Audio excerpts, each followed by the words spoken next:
it's a matter of giving access to mobility, one-stop shop access in an app, and at the same time a payment, a one-off payment of the service. So it's a service promise of mobility, that you don't need to own a very expensive asset as a car. You use your car maybe less than 5% of the time. In my own case, it's around 1% of the time, because I live in an urban area where it's really not needed. I have a motorcycle that I use every day instead.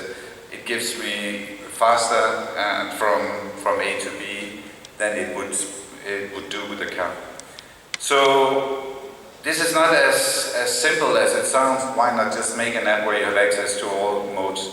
What we're seeing today is the development of the sharing economy. We see different apps popping up, and you can have access to taxis, you can have access to bus, metro system and so on with an app. But integrating all these in one app and in one payment, it's rather complicated.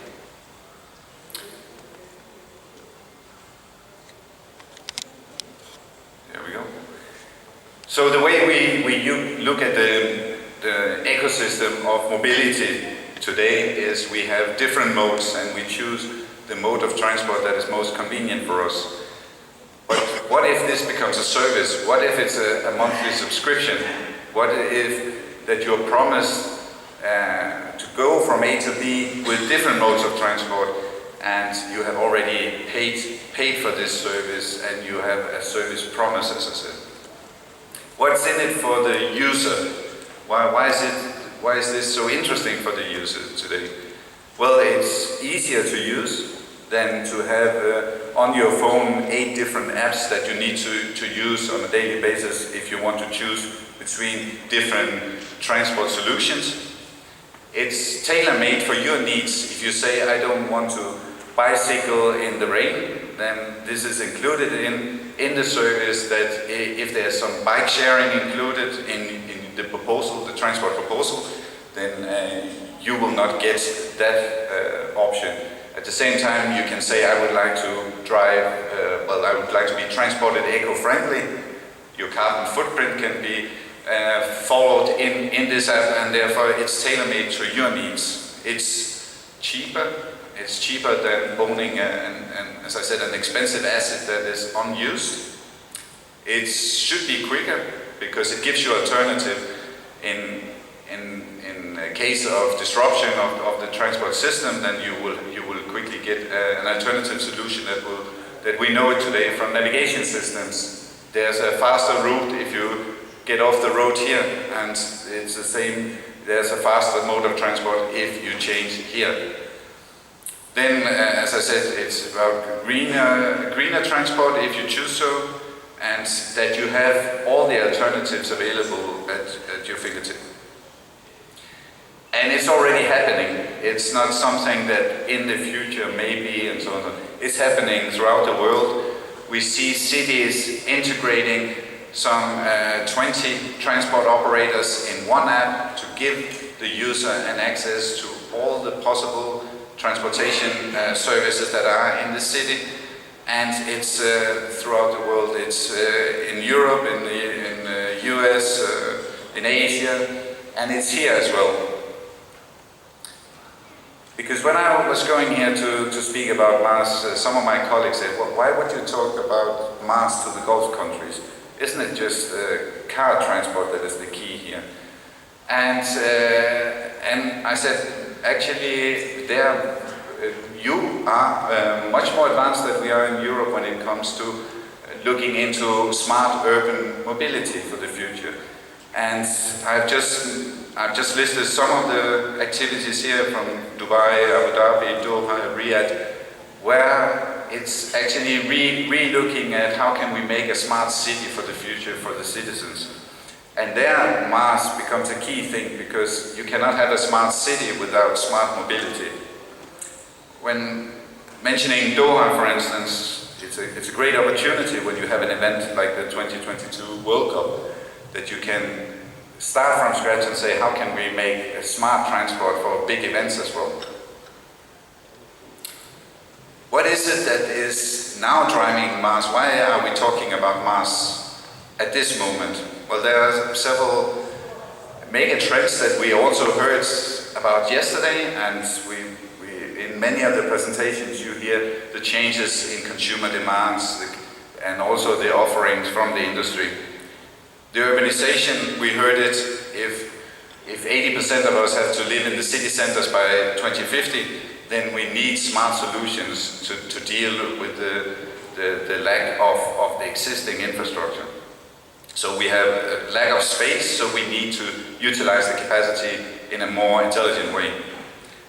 At the same time, we have a change in the user behavior. We have moving away from the ownership model, that you need to own your own mode of transport, to a younger generation that is looking more towards the smarter solutions and not wasting money. Today, the transportation is around 15% of the household cost. It's the highest cost within the household. And for the younger generation, they rather spend their money on other things than owning a vehicle that is just standing still most of the time. So that's why we have seen the sharing economy grow so fast in the last couple of years.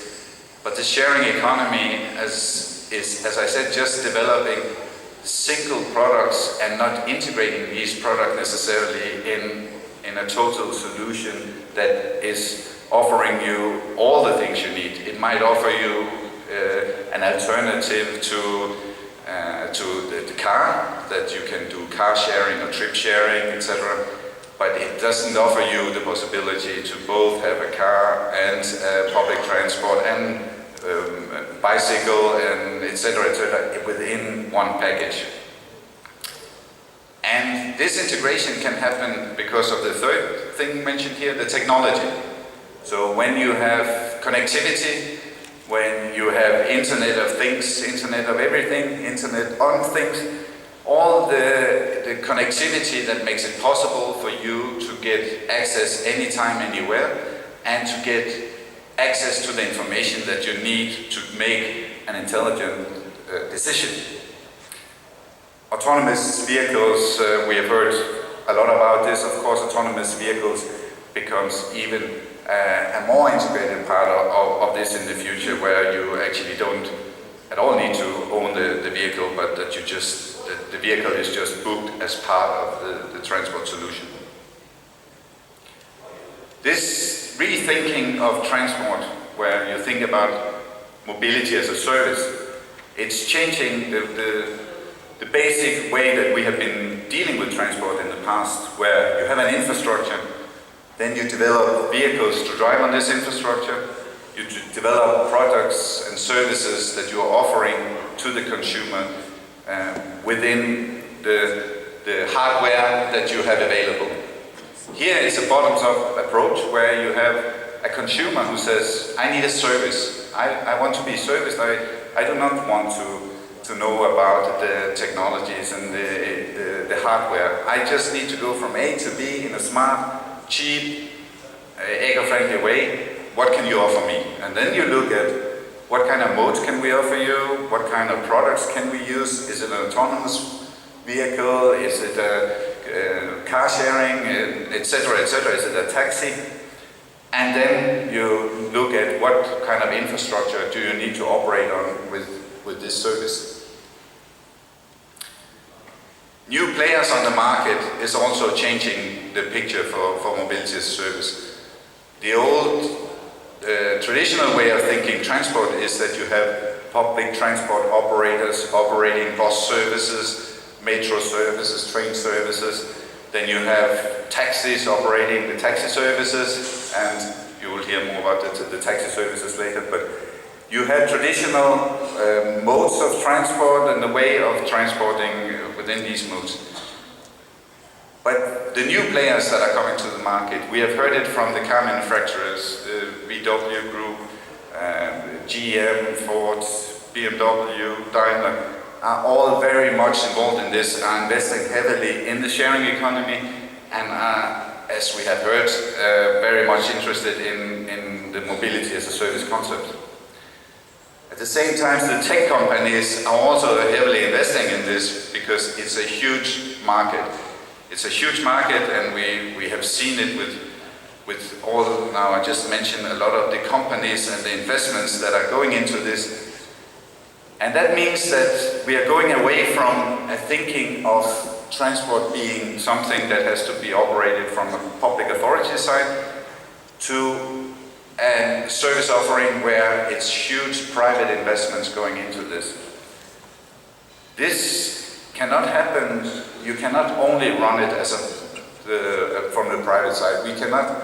You will not have one winner takes it all. You will not have one car manufacturer who said, I found the solution. You only need to subscribe to my service. And the same with the public authorities.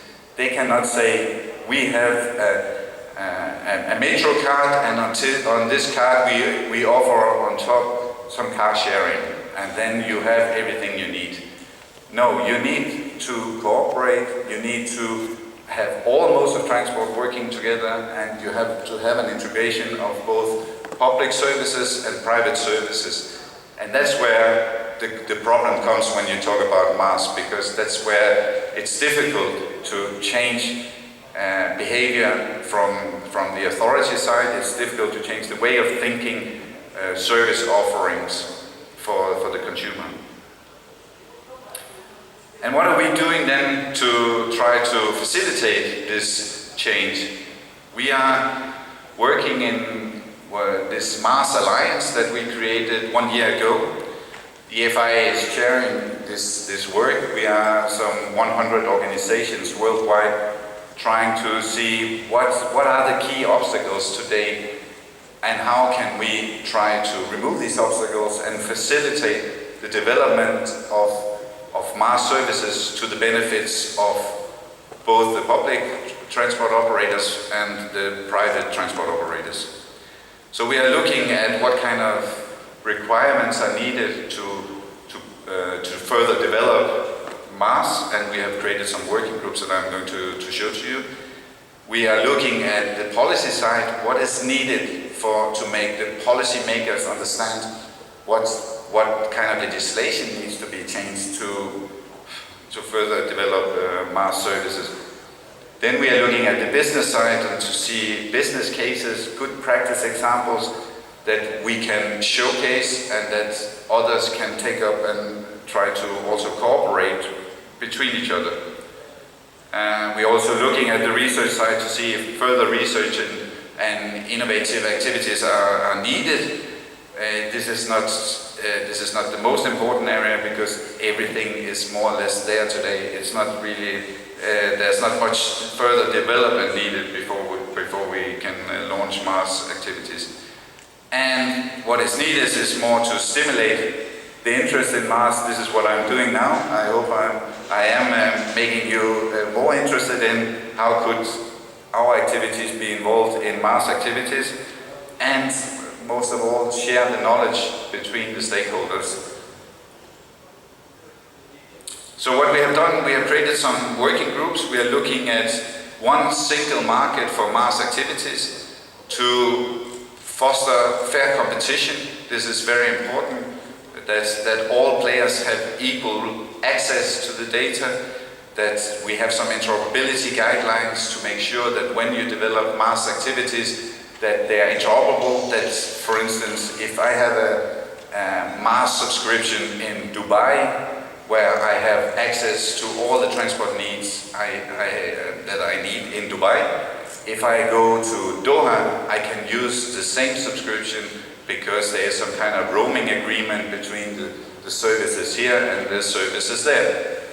And this is something that the user there are used to. If you have, today, if you have a car sharing platform that you're using today, for instance, it's not that you're not interested in, if you go to another city, that you have to download a new application, register, put in your credit card details again and so on. You need to use the same application wherever you go, because otherwise it's not convenience.